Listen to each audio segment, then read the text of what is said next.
Hello everyone, I just thought I would share some of my sculptural vessels with you.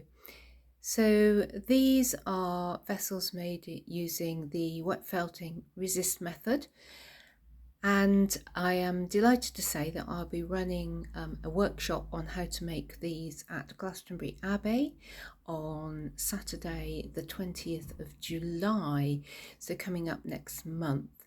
And it's a workshop that I've run many times before and I absolutely love it, and it's wonderful to see what people make and what they come up with, what designs they come up with.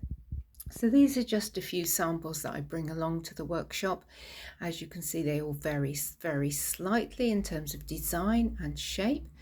So depending on how you change the shape of the resist, gives you a different amount of folds in the sculptural element. So the blue one there, for instance, doesn't actually have a lot of folds in it, but if I scroll around to the purple one, you can see that that actually has a lot more folds in it.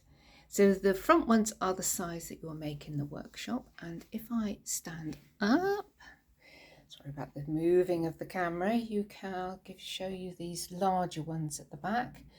So this one's made with hand dyed and black Shetland with some silk as a surface design. This one is made with just white merino with a silk hanky to give the design. And this one was the first one that I made when I was developing the resist shape and working out how to actually make ones in these designs. So a little table of vessels. If you're interested in joining me to learn how to make these, then do join me at Glastonbury Abbey on Saturday the 20th of July. Go to their website and there's all the booking details. Anyway, just happy to show you some of my work. Take care everyone. Bye.